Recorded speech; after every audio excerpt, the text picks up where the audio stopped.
వలసిందిగా కృష్ణవేణి గారిని ఆహ్వానిస్తున్నాం.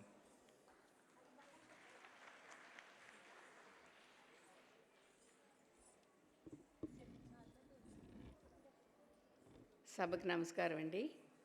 వేదికను అలంకరించిన పెద్దలకి నమస్కారం. ఇది 2వ వార్షికోత్సవానికి వచ్చాను నేను. ఫస్ట్ కూడా చాలామంది అసలు అంత చిన్న చిన్న పాపల్ని మన ఇంట్లో ఒక్కళ్ళని తయారు చేసుకోవడానికే ఎంతో కష్టపడతాం మనం. అలాంటిది వర్షిని ఇంతమంది పాపల్ని ఇంతమంది బాబుల్ని తయారు చేసి వాళ్ళు పాపలో కూడా తెలియట్లే, అందరూ పాపల్లాగే ఉన్నారు కాబట్టి. ఆ కృష్ణుడు కూడా పాపే అనుకుంటా. అయితే వర్షిని కృష్ణుడు అంత ఉన్నప్పుడు నాకు తెలుసండి. వర్షినికి సికింద్రాబాద్ క్లబ్ వాళ్ళు ప్రోగ్రాం పెట్టి అక్కడ డ్యాన్స్ చేసినప్పుడు నేను గిఫ్ట్ ఇవ్వడానికి చీఫ్ గెస్ట్గా వెళ్ళాను నేను. తర్వాత 4 ఇయర్స్ 5 ఇయర్స్ బ్యాక్ ఒక సీరియల్లో కలిసాం ఇద్దరం కలిసి. నేను గుర్తుపట్టలే. వర్షిని ఆ ఫోటో తీసుకొచ్చి నాకు చూపించింది. ఆశ్చర్యపోయాను నేను, ఏంటి వర్షినియా ఇంత పెద్ద అయింది, అప్పుడే ఇంత డాన్సరు ఏంటి, కళ ఏంటి, అసలు చాలా ఆశ్చర్యం అనిపించిందండి. నమ్మబుద్ధి కాలేదు నాకు.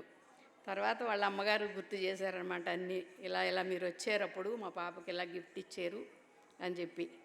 ఇప్పుడు గురువుగారు చెప్తారండి, గురువు ఏదైనా కసిరితే, ఏంటండి మా అమ్మాయిని కసిరేరంట, మా అమ్మాయికి చేతకపోతే మెల్లగా చెప్పాలి మీరు అంటారు. అలా అనకుండా మీ అందరూ ఓపికగా ఎంతో పేషెన్స్తో మీ పిల్లల్ని మా వర్షినికి అప్పచెప్పి మీరు అలా ఉన్నారు కాబట్టి మీ పాపలందరూ కూడా ఎంత బాగా డ్యాన్స్ చేయడానికి రెడీ అయ్యారండి. ఎందుకంటే గురువు చెప్పగలుగుతారు, కానీ పిల్లల్ని కసరకుండగా చెప్పకుండా ఇలా కాదు అలా కాదని చెప్పకుండా మాత్రం ఏ పని రాదు, ఎవరికీ రాదు. ఆ రాయాలన్నా మన చేయి పట్టుకుని ఇలా కాదు అలా కానీ రాస్తేనే కానీ రాదు. అలాంటిది ఎంత బాగా చేశారండి. అసలు ఎన్ని జన్మల పుణ్యమో నాకు అనిపించింది ఈవేళ ఆ పిల్లల్ని అందరినీ చూస్తే. ఎంత బాగా చేశారో అసలు.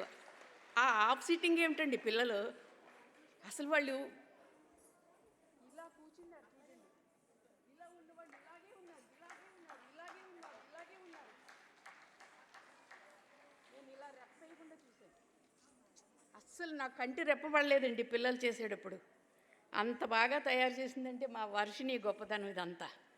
వర్షిని లాంటి గురువు 100 ఏళ్ళు కలకాలం ఇలాంటి ఎంతోమందిని రెడీ చేసుకుంటూ ఎన్నో ప్రోగ్రాములు చేస్తూ ఇలాగే 100 ప్రోగ్రాములు చేయాలని, 100 ప్రోగ్రాములకి నాకు వీలైనంత వరకు నేను బ్రతుకున్నంత కాలం ప్రతి సంవత్సరం నేను రావాలని కోరుకుంటున్నానండి. ఎందుకంటే నాకు అంత ఆనందం అనిపించింది. నేను కూడా చిన్నప్పుడు కూచిపూడి నేర్చుకున్నానండి వెంపాటి సింసత్యం గారి దగ్గర మెడ్రాస్లో. తర్వాత ఈ సినిమాలు, ఇల్లు, పిల్లలు ప్రాబ్లంతో ఇంక మానేసాను. తర్వాత ప్రోగ్రాం లేదా ఇవ్వలేదు తర్వాత. కానీ ఇలాంటి ప్రోగ్రాం అంటే ఎంత దూరమైనా సరే వెళ్ళిపోవాలనిపిస్తుంది, నాకు చూడాలనిపిస్తుంది. అందులోని నా మనవరాల వయసు కూడా ఉండదు వర్షినికి. అలాంటి వర్షిని గురువు అని పేరు తెచ్చుకున్నందుకు, ఇంతమంది పిల్లల్ని రెడీ చేసినందుకు అసలు ఆ భగవంతుడు 100 ఏళ్ళు చల్లగా చూడాలి, ఆరోగ్యాలతోటి 100 సంవత్సరాలు ఇలాంటి పిల్లల్ని ఇంకా ఎంతోమందిని రెడీ చేయాలని నేను ఆశపడుతున్నానండి. చాలా బాగా చేసింది.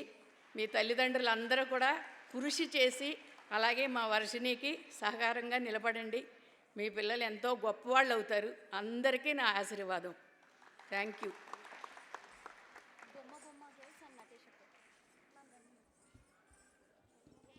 ఖచ్చితంగా మీ ఆశీర్వాదం ఫలించి మరెన్నో సంవత్సరాలని నర్తనం వార్షికోత్సవాలు సెలబ్రేట్ చేసుకుంటాం. ఖచ్చితంగా మీ ఆశీర్వాదాన్ని మళ్ళీ తీసుకుంటామని ఆశిస్తున్నాం.